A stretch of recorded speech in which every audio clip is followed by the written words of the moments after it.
오늘은 예레미야 46장을 통해서 말씀을 살펴볼 건데 예레미야 46장부터 예레미야 51장까지는 하나님의 백성의 나라가 아니라 그 이스라엘을 둘러싸고 있는 이방 나라들에 대한 예언을 말하고 있습니다. 오늘 이 말씀 안에는 하나님께서 주신 귀한 약속이 담겨져 있습니다. 그 약속 안에 담겨져 있는 이방 나라들 오늘 다 멸망당한다라는 메시지이긴 하지만 그 메시지 속에서 그래도 약속이 이스라엘 민족 앞에 얼마나 귀한 것인지를 오늘 말씀을 통해서 한번 살펴볼까 합니다. 옛날에 작은 마을에 한 소년이 있었습니다. 그 소년의 이름은 제이콥이었는데 그는 항상 하늘을 바라보며 무지개를 찾았다고 합니다. 왜냐하면 그 무지개는 하나님의 약속의 상징이라고 늘 배웠습니다. 그러나 그 마을에 오랫동안 비가 오지 않아 무지개를 볼 수 없었습니다. 제이콥은 점점 실망하고 또 하나님의 약속을 의심하기 시작했습니다. 그러던 어느 날 제이콥의 마을에 큰 폭우가 쏟아졌습니다. 모두가 집에 숨어 있을 때 제이콥은 우산을 쓰고 비를 맞으며 밖으로 나아갔습니다. 그리고 그가 찾은 것은 바로 무지개였습니다. 하늘을 바라보고 있었습니다. 어느덧 시간이 지나고 비가 그치고 구름이 그치자 제이콥의 눈에는 믿을 수 없는 광경이 쏟아졌습니다. 그가 그토록 바랐던 눈앞에 가장 아름다운 무지개가 하늘을 가로질러 있었습니다. 그는 무지개를 보는 순간 눈물을 흘렸습니다. 그 순간 제이콥은 하나님의 약속을 이해했습니다. 하나님의 약속은 항상 이루어진다라는 것, 그러나 그것이 언제 어떻게 이루어질지는 우리가 결정할 수 없다라는 것을 깨닫게 되었던 것입니다. 그는 무지개를 바라보며 하나님의 약속을 믿음으로 받아들였답니다. 이 예를 통해서 우리는 하나님의 약속이 항상 이루어지는 것, 그것은 진리이자 변치 않는다라는 겁니다. 그러나 그 약속이 언제 어떻게 이루어질지는 우리가 알 수 없습니다. 따라서 우리는 믿음으로 하나님의 약속을 기다려야 한다는 겁니다. 오늘 본문의 내용을 보면 하나님께서 예레미야를 통해서 정말 1장에서부터 45장까지 계속해서 이스라엘 민족에 향해서 하나님께서 말씀하셨습니다. 근데 그런 하나님의 백성이 그 말씀을 늘 예레미야를 통해서 듣고 있었지만 그 말씀이 자기와 맞지 않다고 해서 욕한다라고 감옥에도 가두고요. 때리기도 하고요. 그런 상황이 계속해서 거의 40년 동안 이루어졌다라는 겁니다. 그런데 마지막 하나님께서 주신 그 말씀, 너희가 바벨론 포로로 잡혀가야지 살 수 있다. 그리고 너희가 이 나라를 떠나야지 이곳은 멸망당할 거다라고 하는 그 약속이 오늘 이루어지는 거죠. 그런 나라의 말씀이 오늘 이스라엘 민족뿐만 아니라 오늘 그 나라를 둘러싸고 있는 이방 나라까지도 오늘 말씀을 예언하고 있습니다. 오늘 본문에 들어가 보면 1절에 보시면 이방 나라들에 대해서 오늘 46절부터 51장까지 소개하고 있습니다. 이 당시 시기를 보면 여호야김 넷째 해라고 되어 있습니다. 이때가 이 남유다가 멸망당하기 18년 전에 하나님께서 예레미야를 통해서 미리 예언하신 말씀이에요. 18년이 지나면 이 나라가 멸망당한다라는 거죠. 이 당시 어떤 상황이 있는가 하면 요야김 3년째에 바벨론이 예루살렘을 둘러쓰고 1차 포로를 잡아갑니다. 그때 다니엘이 잡혀가게 되죠. 그리고 그 전에 오늘 요시야 왕 때 오늘 애굽에서 오늘 바벨론을 치기 위해서 아수르를 치기 위해서 올라갈 때 요시야 왕이 머깃도에서 전쟁을 통해서 정말 하나님이 그렇게 이뻐하는 왕이 죽게 되었죠. 근데 그때 애굽의 남유다의 요시야 왕과 승리하는 바람에 오늘 그 남유다의 왕을 오늘 여호야김을 세우게 되고요. 이 사람의 원래 이름은 엘리야김입니다. 근데 이름까지 바꿔서 자기의 수하로 세우고 그들은 이제 오늘 더 위로 올라가서 나라를 정복하기 위해서 점점점 그들의 군대를 이끌어 나갈 때쯤입니다. 이때 하나님께서 말씀하시죠. 오늘 이 애굽은 그 북쪽 바벨론에 패할 것이다. 이 말씀이 예레미야 선지자를 통해서 선포되었다라는 겁니다. 그런데 놀라운 것은 우리가 46장 3절부터 오늘 26절까지는 이 애굽에 대한 내용을 소개하고 있습니다. 결론은 하나죠. 하나님의 약속이 뭔가 하면 이 애굽은 결국은 패망하게 될 거라는 겁니다. 이때 애국과 바벨론이 만난 지역이 바로 갈그미스라고 하는 지역입니다. 이 지역은 우리가 이제 세계사적으로 볼 때도 이 전투가 있습니다. 갈그미스 전투라고 해서 이 전투가 BC 한 605년 정도에 일어난 전쟁이죠. 이로 말미암아 오늘 애굽은 남아있는 그 당시 아수르가 세력이 점점점 약해지고 바벨론이 나라가 강해질 때쯤입니다. 그래서 애굽은 아수르를 멸망시키고 이제 바벨론과 함께 전투를 벌이게 되죠. 그런데 이 전투에서 바벨론이 크게 이기게 됩니다. 그로 말미암아 애굽이 이때부터 나라가 쇠퇴하게 됩니다. 지금 한번 봐보시면 이집트라고 하는 나라가 아프리카에 존재하고 있지만 큰 영향력을 발휘하지 못하고 있죠. 오늘 하나님의 말씀을 우리가 좀 읽어볼 건데요. 하나님의 말씀을 통해서 보면 그때 하신 말씀이지만 현재 2024년을 살아가고 있는 우리 때에 보면 이때도 이집트가 그렇게 크게 잘 나가지 못하고 있다는 겁니다. 우리가 말씀을 한번 같이 읽어볼까요? 이 당시 이제 전쟁에 나아갔을 때 오늘 애굽에게 이렇게 말하고 있습니다. 말씀 같이 읽습니다. 3절입니다. 너희는 작은 방패와 큰 방패를 예비하고 나아가서 싸우라. 너희 기병이여 말에 안장을 쥐어 타며 투구를 쓰고 나서며 창에 갈며 갑옷을 입으라. 여호와의 말씀이니라. 내가 먼저 그들이 놀라 물러가며 그들의 용사는 패하여 한급히 도망하며 뒤를 돌아보지 아니하면 어찌미냐. 두려움이 그들의 사방에 있음이로다. 발이 빠른 자도 도망하지 못하며 용사도 피하지 못하고 그들이 다 북쪽에서 유브라데 강가에 넘어지며 엎드러지는도다. 강에 물이 출렁거림 같고 나일강이 불어난 같은 자 누구냐? 지금 보시면 나가 싸우라고 하지만 오늘 유브라데 강가에서 다 엎드러지는 이 지역이 갈그미스라고 하는 지역입니다. 계속해서 보겠습니다. 애굽은 나일강에 불어남 같고 강물이 출렁인 같도다. 그가 이르되 내가 일어나 땅에 듣고 성읍들과 그 주민을 멸할 것이라. 말들아 달려라. 병거들아 정신없이 달려라. 용사여 나오라. 방패 잡은 부스 사람과 붓 사람과 활을 당기는 루딤 사람이여 나올지니라 하거니와 그날은 주 만군의 여호와께서 그의 대적에게 원수 갚는 보복이리라. 칼에 배부르게 삼키며 그들의 피를 넘치도록 마시리니 주 만군의 여호와께서 북쪽 유브라데 강가에서 희생 제물을 받으실 것이미로다.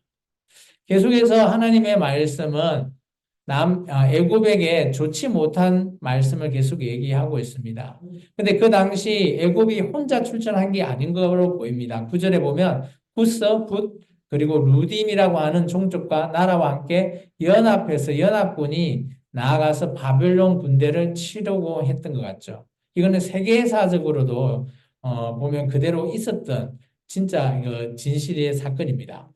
계속해서 우리 말씀 읽어볼까요? 26절까지 꼭 읽겠습니다. 서너 달 애굽이여 길앗으로 올라가서 유황을 취하라. 내가 치료를 많이 받아도 효력이 없어 낫지 못하리라. 내 수치가 나라들에 들렸고 내 부르짖음에 땅에 가득하였나니 용사가 용사에게 걸러 넘어져 둘이 함께 엎드러졌습니다. 바벨론의 느부갓네살 왕이 와서 애굽 땅을 치리에 대하여 선지자 예레미야가 이르신 여호와의 말씀이라.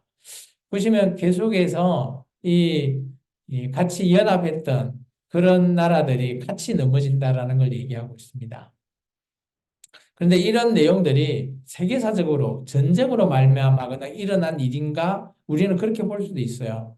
근데 이제 우리가 좀 이따 말씀을 이제 좀 더 읽어볼 건데, 이런 모든 일을 주관하시고 행하게 하신 분이 바로 여호와 하나님이시라는 것들을 오늘 예레미야가 말하고 있습니다. 우리 14절부터 읽어보겠습니다.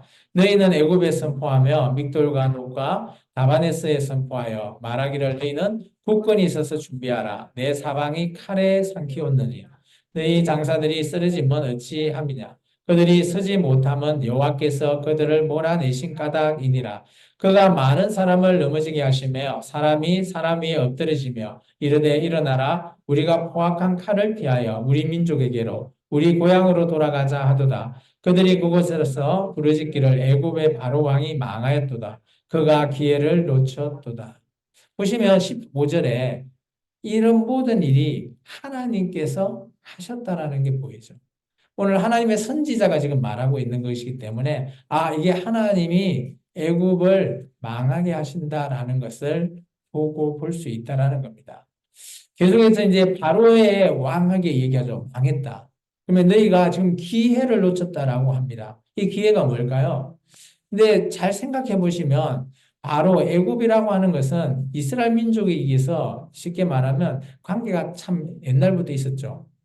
왜냐하면 애굽에 이스라엘 민족이 출애굽할 때부터 바로 왕과 그 애굽의 관계는 정말 뗄래야 뗄 수 없는 그런 관계입니다. 그러다 보니까 오늘 그런 이스라엘 민족의 여호와 하나님을 바로가 10가지 재앙을 받고 나서야 비로소 그들을 보내줬잖아요. 그런 역사적인 과거의 사건들도 있었죠. 그런 내용들을 다 알고 있고 여호와 하나님이 어떤 분이라는 것도 알고 있습니다. 그래서 오늘 17절에 보면 바로의 왕이 기회를 놓쳤다라는 의미는 내가 계속해서 내가 여호와 하나님이 어떤 분인지를 보여줬지만 너희가 그때부터 출애굽부터 지금 이 예레미야 때까지 거의 한 800년의 시간이 지났지만 이들은 변하지 않는 거예요. 여호와 하나님이 어떤 분인지 알려고도 하지 않았다는 거죠. 그래서 결국은 이 나라가 망한다라고 얘기하고 있습니다. 우리 18절부터 22절입니다. 같이 읽겠습니다. 만군의 여호와라 일컫는 왕이 이르시되 나의 삶으로 맹세하노니 그가 과연 산들 중에 다불같이 해변의 갈멜같이 오리라. 애굽에 사는 딸이여 너는 너를 위하여 포로의 짐을 꾸리라. 노비 항모하여 불에 타서 주민이 없을 것임이라. 애굽은 심히 아름다운 암송아질지라도 북으로부터 새파리 떼가 줄곧 오리라. 또 그 중에 고용꾼인 살진 송아지 같아서 돌이켜 함께 도망하고 서지 못하였나니 재난의 날에 이르렀고 벌 받을 때가 왔음이라. 애굽의 소리가 뱀의 소리 같으니 이는 그들의 군대가 벌목하는 자같이 도끼를 가지고 올 것임이라. 계속해서 하나님의 말씀은 한결같으세요. 오늘 여기 보면 20절에 북으로부터 새파리 때가 온다. 이게 바로 바벨론 군대를 일컫는 비유적인 말씀이죠.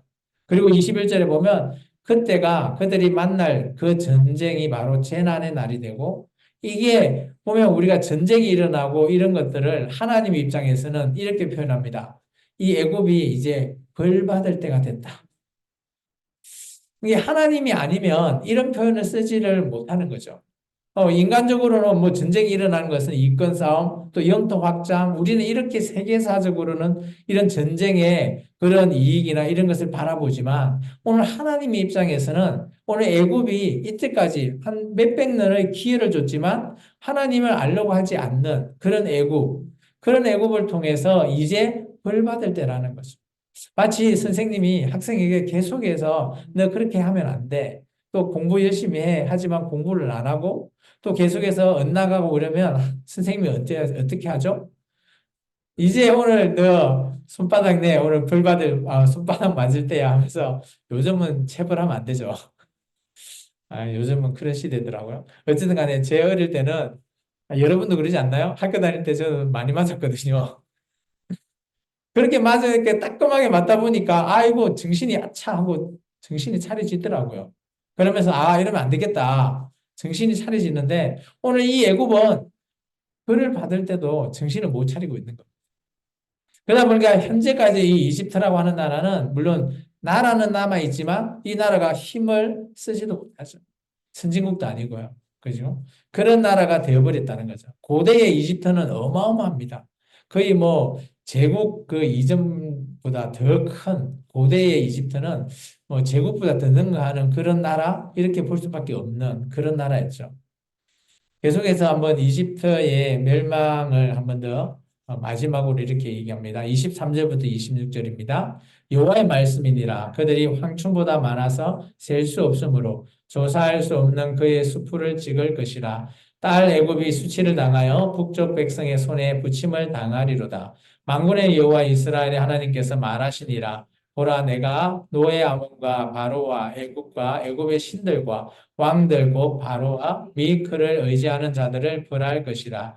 내가 그들의 생명을 노리는 자의 손, 곧 바벨론의 느부갓네살 왕의 손과 그 종들의 손에 넘기리라. 그럴지라도 그 후에는 그 땅이 이전같이 사람 살 곳이 되리라. 여호와의 말씀이니라. 보면 그 바벨론 군대가 얼마나 많은지 황충이 이제 메뚜기 떼거든요. 시골에 농사 짓는 분 잘 알죠? 메뚜기 떼로 막 다니잖아요. 한번 갉아 먹으면 그 밭이나 이런 농작물들이 그냥 순식간에 없어지잖아요. 바벨론 군대가 마치 그런 거예요. 그렇게 순식간에 내려와서 오늘 애굽을 다 먹어버리겠다라는 겁니다. 그러니까 이 딸 애굽은 당연히 수치를 당할 수밖에 없죠. 수치를 당한다는 표현은 이제 전쟁이 일어나고 치고 나면 이제 포로를 잡아가잖아요. 고대는 포로를 잡아갈 때 요즘 우리나라는 우리나라인데 요즘은 전쟁이 일어나더라도 전쟁 포로에 대한 인권을 존중하잖아요. 그래서 뭐 적이라도 그래도 먹고 살리고 하는 그런 일에 대해서는 뭐 인격적으로 존중을 하게 되어 있습니다. 그런데 고대는 그러지 않아요. 포로로 잡혀가면 첫 번째 옷을 한딱 벗겨버리고요. 두 번째 머리를 다 밀어버려요. 그리고 쇠고랑을 차고 자기 나라를 끌고 갑니다. 가다가 죽는 사람도 있을 거고요. 그리고 더 좀, 어, 그런 것들은 보면 애들 같은 경우 정말 화 있다라고 합니다. 전쟁이 일어나면. 왜 그런가 하면 애들 같은 경우는 당연히 그 당시는 걸어가기 때문에 가다가 제대로 못 걸어가니까 아예 애당초 가기 전에 그냥 죽입니다. 그래서 성경에 이런 표현이 있어요. 전쟁의 상황에 보면 아이를 바위에 메어친다. 너무 좀 잔인한 그런데 그런 부분들이 계속해서 일어났던 일들이에요. 요즘은 이제 물론 그렇게 하진 않겠지만, 그래도 요즘 우리 지금 현재를 살아가고 있는 2024년도에 보면 전쟁이 일어나고 이러는 거 보면, 그래도 조금 안 좋은 그런 전쟁 속에서 뭐 하는 그런 행위들을 볼 수 있어요. 이제 그런 상황에서 정말 피해를 보는 사람들이 여자나 어린아이예요. 그죠? 이게 전쟁은 일어나면 안 되는 거죠. 그래서 하나님께서 오늘 이 애굽은 벌을 받을 수밖에 없다라고 말하죠. 제가 기회를 줬지만 그들은 하나님을 알지 못했다라는 걸 얘기하고 있습니다. 그런데 이 땅이라는 것이 지금은 이 바벨론의 느부갓네살 왕한테 넘기지만 언젠가는 이 땅이 또 회복된다라는 거죠. 나라가 회복되는 게 아니라 땅은 회복되어 있을 거다라는 것이 하나님의 말씀입니다. 그렇다면 이때 이스라엘 민족은 어떨까요? 이스라엘 민족도 아까 얘기했지만 여호야김 4년이기 때문에 이제 18년이 있으면 이 나라가 멸망당해요. 예루살렘이라고 하는 그 땅이 쑥대밭이 됩니다. 예레미야 예가를 통해서 봤을 때 정말 너무 예루살렘에 있는 처참한 광경 우리가 나중에 볼 건데요. 너무 그 광경이 너무 처참해요. 요즘도 전쟁이 일어나면 그 뭐 하마스나 이스라엘의 전쟁이 이렇게 폭격을 말미암아 보면 막 사람들이 피를 흘리고 막 그러잖아요. 그렇지만 사람들이 그런 사람들 도와주고 할 수 있잖아요. 근데 이 예루살렘의 이 마지막 광경은 어떤가 하면 시체들이 쌓여 있는데 그것을 옮기고 장사 지낼 사람이 없는 거예요. 이게 피가 흘러내리고 그런 모든 곳에 동물들이 와서 시체를 먹는 그런 광경을 예레미야 예가에 표현하고 있어요.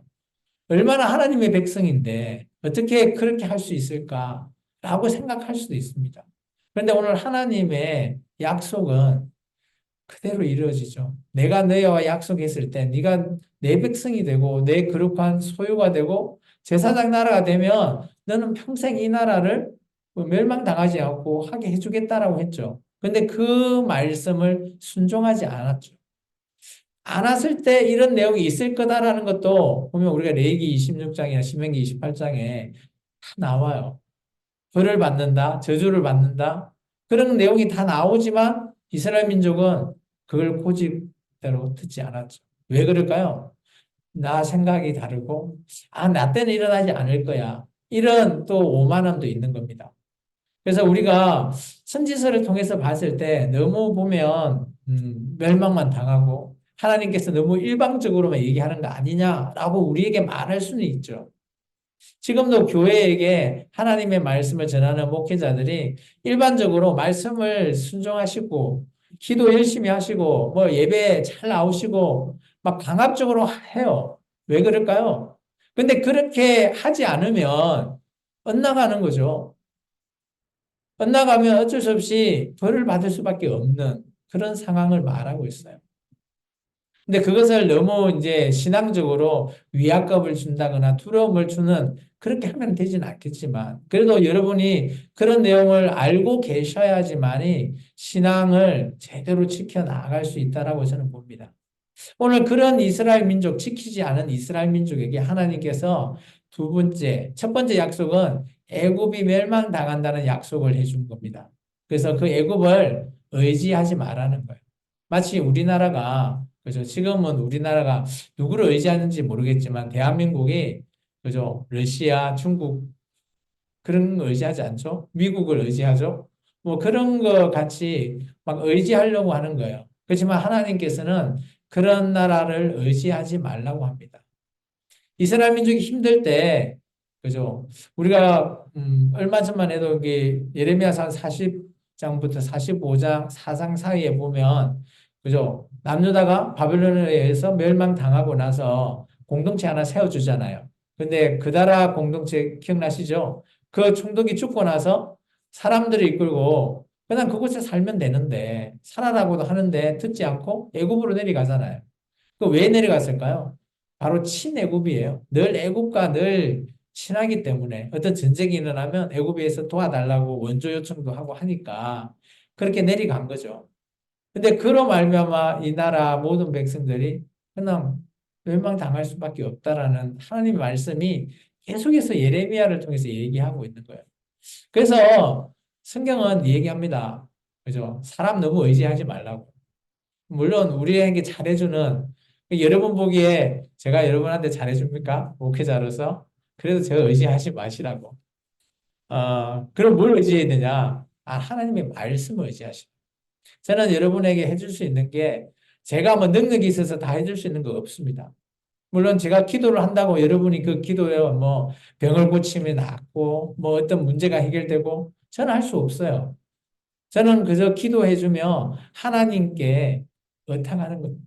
여러분이 복받기를 원하고 여러분의 삶이 형통해지기를 원하고 화가 있을 때라도 그것을 잘 문제를 해결할 수 있게 해달라고 저는 기도해주고 또 그런 말씀, 그것이 말씀을 통해서 여러분에게 방향을 보여줄 수 있는 그런 자가 되지 저는 능력이 없어요. 그죠? 제가 신적인 존재가 아닙니다. 저는 하나님의 말씀을 잘 여러분에게 쉽게 이해할 수 있게끔 전하는 자일 뿐입니다. 그런 이스라엘 민족에게 하나님께서 다시 이렇게 두 번째 약속을 합니다. 두 번째 약속은 뭔가 하면 오늘 남유다가 멸망당할 거예요. 당하고 나서 하나님께서 오늘 새롭게 세워주겠다라고 하는 약속입니다. 우리 27절과 28절 같이 한번 읽겠습니다. 내 종 야곱아 두려워하지 말라. 이스라엘아 놀라지 말라. 보라 내가 너를 먼 곳에서 구원하며 내 자손을 포로된 땅에서 구원하리니 야곱이 돌아와서 평안하며 걱정 없이 살게 될 것이라.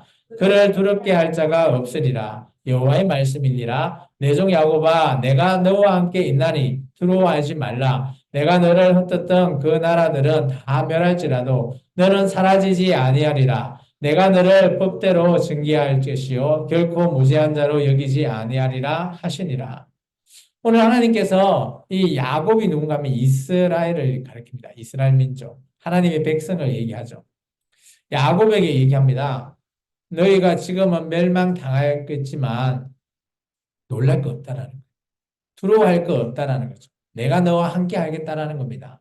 그러면서 오늘 이 땅에 예루살렘에 살아있는 사람은 멸망당하지만 그래도 오늘 27절에 보면 먼 곳이죠. 이곳이 어딜까요?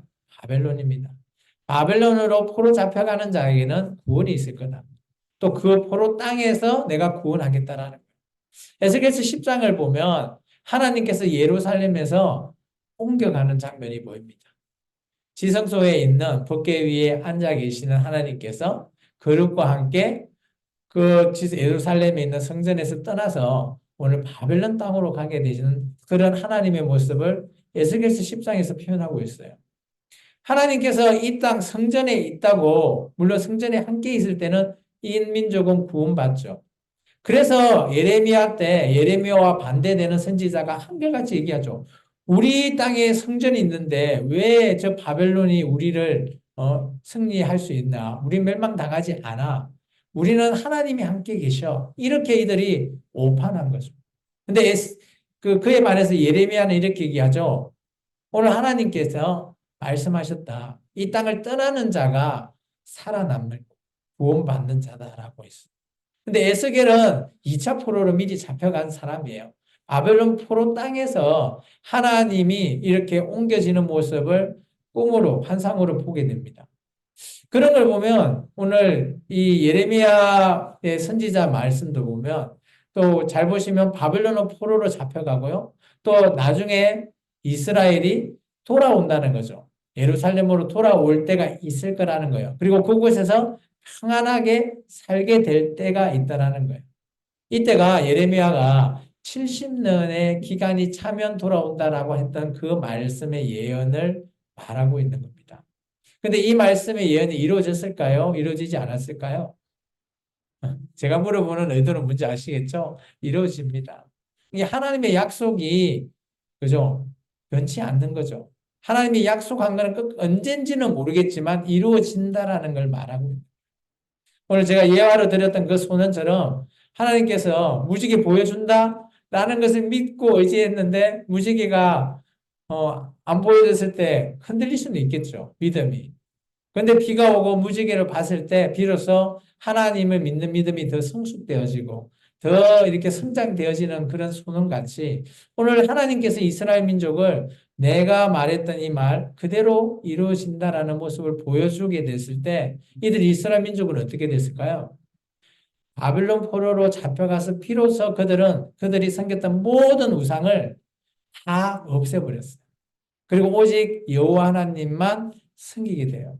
그리고 그들이 또 어떤 행위를 했는가 하면 하나님의 말씀이 적혀 있는 이 문서, 성경을 그들이 수집을 하게 돼요. 바빌론 포로에 잡혀 있을 때.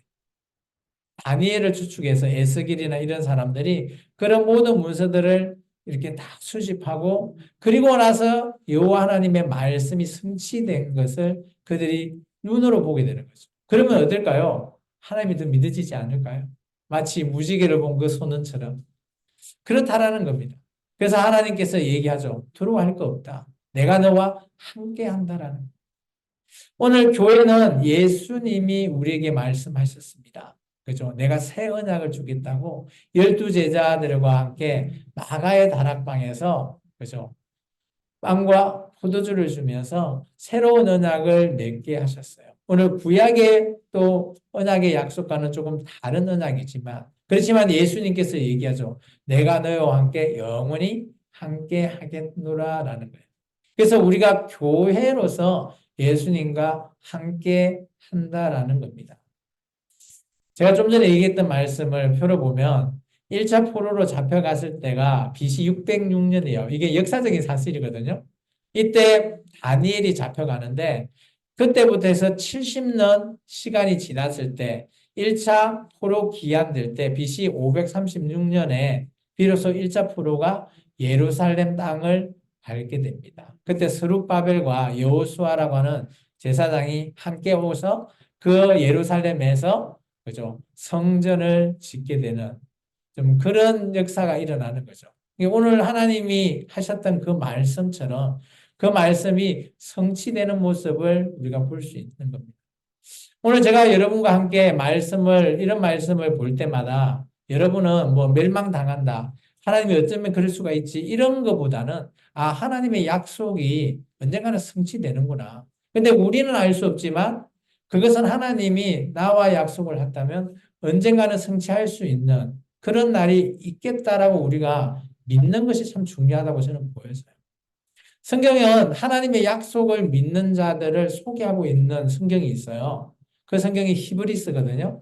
히브리서 우리 11장 4절의 말씀 한번 같이 읽어볼까요? 믿음으로 아벨은 가인보다 더 나은 제사를 하나님께 드림으로 어려운 자라 하시는 증거를 얻었으니 하나님이 그 예물에 대하여 정언하심이라. 그가 죽었으나 그 믿음으로써 지금도 말하느니라. 가인과 아벨의 제사에 대해서 창세기에 말하고 있죠. 그죠? 가인은 곡식으로 하나님께 드리고 아벨은 그죠? 양으로 첫 새끼 양으로 드리게 되죠. 물론 뭐 그거에 대해서 정말 아벨은 하나님을 믿는 믿음으로 말미암아 가인보다 더 나은 제사를 드렸다라고 말하고 있어요. 어, 하나님께 드리는 제사가 뭐 혹시 양, 뭐 이렇게 피를 봐야 된다. 그렇게 또 오해할 수도 있지만 그렇지는 않다고 봐요. 하나님의 어떤 마음으로 드린다라는 것이 중요하다고 봅니다. 가인은 이렇게 창세기 보면 이렇게 얘기합니다. 곡식 그게 수확되는 곡식 중에 얼마를 떼어서 하나님께 드렸어요. 근데 아벨은 처음부터 새끼가 임신했을 때, 이 태어나는 첫 양을 하나님께 드리겠다라고 아벨은 결정하고 그 양이 태어났을 때 하나님께 드렸답니다. 그래서 저는 이 가인과 아벨의 제사는 뭐 드린 거에 있어서 뭐 누가 더 낫냐 이런 것보다는 정말 우리가 하나님 앞에 정말 믿음으로서 나간다라는 게 그런 것 같아요. 이건 하나님 것 이렇게 정해놓는 것 이런 것들이 중요하다고 봐요. 그래서 오늘 이런 성경을 보는 우리에게도 이런 아벨의 믿음이 증거가 된다라고 히브리서 저자는 얘기하고 있습니다. 그리고 또 우리가 잘 알고 있는 노아 아시죠? 노아의 믿음 한번 읽어볼까요? 같이 읽겠습니다. 믿음으로 노아는 아직 보이지 않는 일에 경고하심을 받아 경외함으로 방주를 준비하여 그 집을 구원하였으니 이로 말미암아 세상을 정죄하고 믿음을 따르는 의의 상속자가 되었느니라. 노아 때가 인류가 지금 우리 살고 있는 인류가 지금 한 70억 정도 되나요? 우리 인류의 한 3, 4배 정도 많았다고 합니다. 환경이나 그런 것들로 학자들이 좀 추정해 보면. 그런데 그런 많은 인류들이 그죠? 한순간 하나님께서 심판하시죠. 물론 살아남은 사람은 몇 명? 8명. 노아의 가족들이죠. 그러다 보니까 오늘 하나님께서 노아에게 방주를 지으라고 했던 그 내용을 어떻게 보면 많은 자들 앞에서 그죠? 많은 사람들 앞에서도 말했겠지만 그들은 먹고 즐기고 그렇기만 했죠. 근데 노아는 그런 하나님의 말씀을 듣고 앞으로 일어날 일 보지도 못했죠. 그렇지만 그 말씀을 믿고 하나님을 경외해서 방주를 준비했다라는 겁니다. 그것이 우리가 하나님 앞에 나아가는 믿음으로 보여져요. 믿음은 각자가 다 다르겠지만 중요한 것은 저는 그렇다고 봅니다. 뭐 이게 믿음을 통해서 믿음이 크니 적니 이런 거가 중요한 건 아닌 것 같고요. 내가 어떻게 하나님 앞으로 나아갈 건가? 내가 하나님과의 어떤 관계를 통해서 내가 하나님을 믿을 것인가가 더 중요한 거죠. 노아는 보이지 않았지만 하나님의 말씀에 의지해서 준비하게 되었다라는 거죠. 그리고 이제 인생의 마감을 했을 때 바울은 우리에게 이렇게 말하고 있습니다. 디모데후서 4장의 말씀입니다. 같이 한번 읽을까요? 나는 선한 싸움을 싸우고 나의 달려갈 길을 마치고 믿음을 지켰으니 이제 후로는 나를 위하여 의의 면류관이 예비되었으므로 주 곧 어려우신 재판장이 그날에 내게 주실 것이며 내게만 아니라 주의 나타나심을 사모하는 모든 자에게 이라. 바울은 이제 마지막 마메탄 감옥에서 디모데에게 이 말을 유서처럼 적었을 때 바울은 이렇게 직감했을 겁니다. 이제 나는 죽는다라는 거죠. 그럴 때 오늘 이 말씀을 적었죠. 내가 이때까지 달려왔던 내 인생은 거의 마라톤 같이 정말 산한 싸움으로 달려왔다. 이제는 그 와중에서 내가 죽을 수도 있었고 믿음이 흔들릴 수도 있었지만 나는 이 믿음을 지켰다라는 거죠. 그리고 나서 이제 이후로 이제 내가 주님 앞에 섰을 때, 그죠? 의의 면류관을 받는다라는 거예요. 왜 마라톤 얘기를 하는 거? 마라톤에 요즘도 이걸 주는지 모르겠지만 월계관을 주나요? 마라톤 우승하면 올림픽에서? 요즘은 못 본 것 같아요. 메달만 받는 것 같아가지고. 어쨌든 간에 이런 면류관을 예비해 놓는다라는 거죠. 그러면서 오늘 바울뿐만 아니라 예수님을 믿는 저와 여러분에게도 오늘 모든 자에게도 준비해 놨다라는 거예요.